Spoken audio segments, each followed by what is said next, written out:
Hello, good morning, students. I'm Basir Khan from Suraj School, Rewadi, PGT Accountancy. Yes, dear student, today we are discussing our chapter 7 double entry system. तो हम लोगों ने बेटा double entry system में पहले जो double entry के अंदर अकाउंट्स होते हैं, टू टाइप्स के अकाउंट हमने बात किया था, पर्सनल अकाउंट और इम्पर्सनल अकाउंट। तो यहाँ पे इम्पर्सनल के अंदर हमारे टू अकाउंट्स हैं, mainly real account and nominal account. तो आज हम लोग बेटा फर्दर जो है डबल एंट्री के बारे में जो भी इंफॉर्मेशन है, जो भी यूटिलाइजेशन है, जो भी उसके प्रिंसिपल है, उसके बारे में आज हम लोग आज के वीडियो में डिस्कस करेंगे। आज ये चैप्टर अपना बेटा फिनिश होने वाला है, लास्ट टॉपिक इस चैप्टर का रहेगा। तो सभी बच्चों ने बेटा ध्यान से इसको देखना है। थैंक यू बेटा, हैव ए नाइस डे। चलिए करते हैं स्टार्ट। ओके बेटा, चलिए स्टूडेंट, आज का अपना जो टॉपिक है वो हम स्टार्ट कर लेते हैं। आज हम लोगों को बेटा इसमें एक क्वेश्चन दिया हुआ है जिसमें आपको जो है अकाउंट्स को आइडेंटिफाई करना है।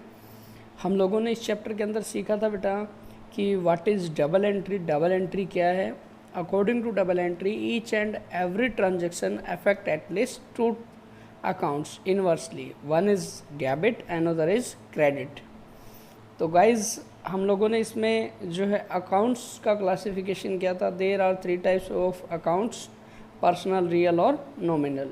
तो यहाँ पर हम लोगों ने पर्सनल का जो रूल हमने पढ़ा था, यहाँ पे debit the receiver, credit the giver. And real में हमने पढ़ा था debit what's comes in, credit what goes out. और नॉमिनल में हमारा रहा debit all the expense and losses, credit all the income and gain. तो यहाँ पर आपको अभी क्या करना है बेटा, जस्ट आपको एक क्वेश्चन यहाँ पे दिया हुआ है, उसमें आपने सिर्फ अकाउंट को आइडेंटिफाई करना है। चलिए चेक करते हैं गाइज आप में से। तो यहाँ पे हमारा जो क्वेश्चन रहेगा बेटा, classify the following account into personal, real और नॉमिनल अकाउंट। तो फर्स्ट हमारा कैपिटल है बेटा। कैपिटल आपको बताना है कौन सा अकाउंट रहेगा।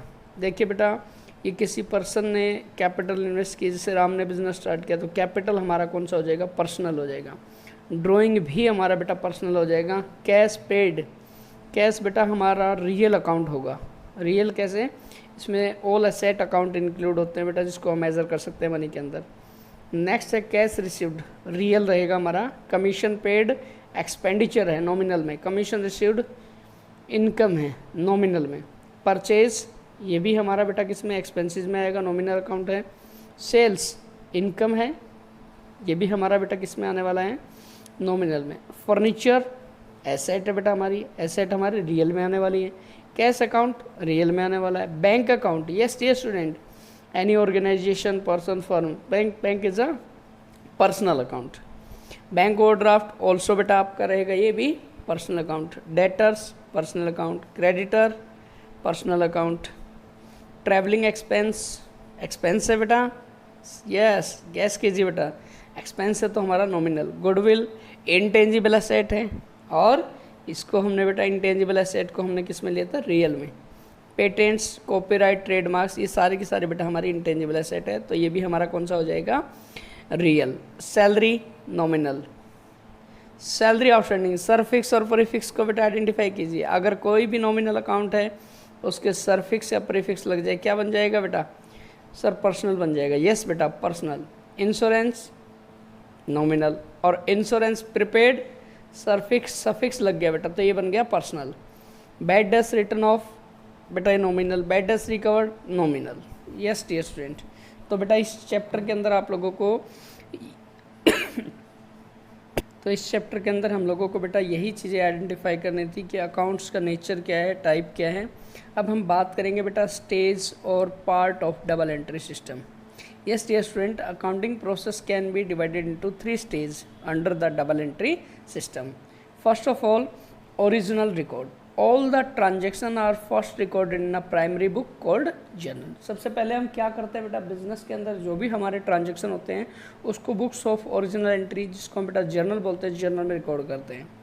ठीक है बेटा, जब बिजनेस का साइज स्मॉल होता है तो it is possible all transaction will be record in a single book journal, but when the size of business is big, it is not possible to record all transaction in a single book. So journal is divided into sub division or sub-journal is called subsidiary book, like purchase book, sales book, cash book, etc. Next, dear student, classification.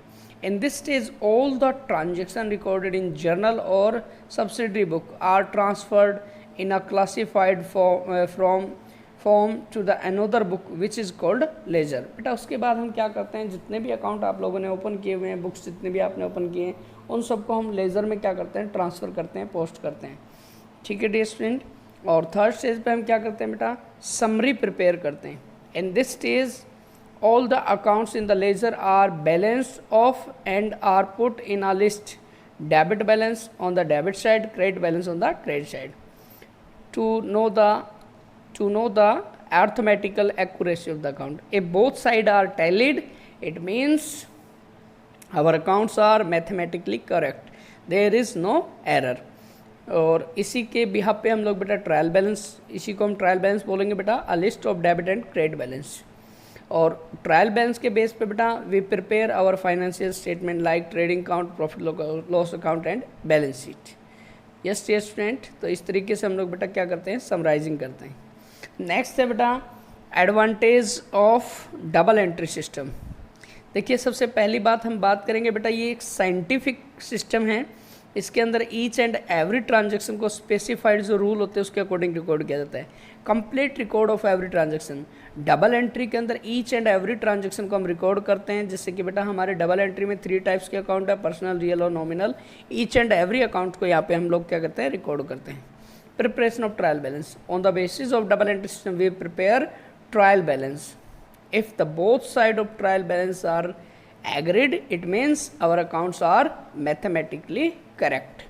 Preparation of trading profit loss account. On the basis of trial balance we prepare our financial statement like trading account, profit and loss account to know the profit or loss of a business.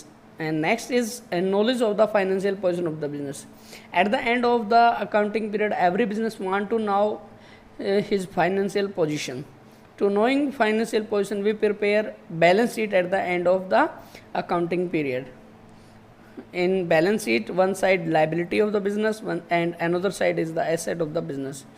We can easily find our financial position with the help of balance sheet. And next is knowledge of various information. In double entry system, the accounts are maintained in such a way that the information regarding the following is readily available at any point. What is the amount of sales, purchase and closing stock. हम बेटा अगर हम लोगों ने properly account maintain किया हुआ है तो हमारे पास बहुत सारी इन्फॉर्मेशन ईजिली फाइंड कर सकते हैं. जैसे कि हमारा सेल कितना है, परचेज कितना है, किसी भी टाइम पे हम पता कर सकते हैं. What is amount due to received from our customer, यानी हमारे डेटर कितने हैं, हमने कितने क्रेडिट में गुड्स होल्ड किया हुआ है, हमने कितना क्रेडिट में गुड्स परचेज किया हुआ है और कितना अमाउंट हम लोगों ने किस किस एक्सपेंस पे बेयर किया हुआ है. तो ये सारी जानकारी जो है बेटा हम लोग जो है वो डबल एंट्री की हेल्प से क्या कर सकते हैं, फाइंड कर सकते हैं. Next one is lesser possibility of fraud. बेटा according to this system each and every transaction are recorded in the books of account, so we can protect our books of account. We can protect our books of account from the fraud, manipulates. अगर हम लोगों ने अच्छे से account maintain किए तो बेटा जो मैनिपुलेट्स होते हैं, जो भी फ्रॉड होते हैं, हम उसको इजीली क्या कर सकते हैं, प्रोटेक्ट कर सकते हैं.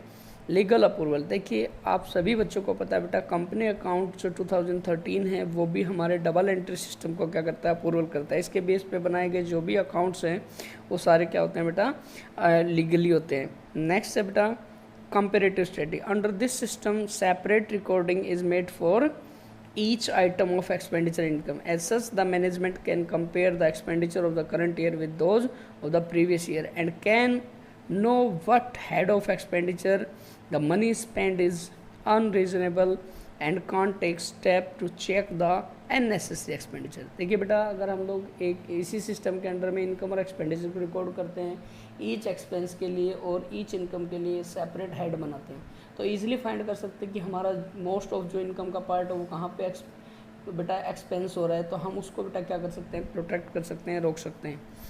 helps management in decision making. Under this system, the management can obtain all the required information quickly and also the information provided by the system is most reliable, hence the management can use information for making decision। देखिए बेटा, ये जो बहुत सारी information होती हैं वो accounting के थ्रू बेटा हाँ मैनेजमेंट को रिसीव होती हैं, तो मैनेजमेंट उन्हीं इन्फॉर्मेशन के बेस पे डिसीजन लेता है। Suitable for all types of business, the system is so flexible that it can be conveniently introduced in small as well as big types of business। देखिए बेटा, ये जो डबल एंट्री सिस्टम है each and every type के organisation के लिए क्या बेटा वैलिड है। कोई भी ऑर्गेनाइजेशन इस जो डबल एंट्री सिस्टम है इसको बेटा इजीली अडॉप्ट कर सकती है। थैंक यू बेटा। तो ये हमारा डबल एंट्री सिस्टम है, आप सब बच्चों को आई थिंक बेटा समझ आ गया होगा। नेक्स्ट चैप्टर जो है उसके बारे में हम डिस्कशन करेंगे अपनी नेक्स्ट पीरियड में। तो गाइज इसके जो शॉर्ट क्वेश्चन है आप सभी बच्चों ने नोटबुक में बेटा नोट्स की फॉर्म में प्रिपेयर कर लेने हैं। थैंक यू बेटा, हैव ए नाइस डे।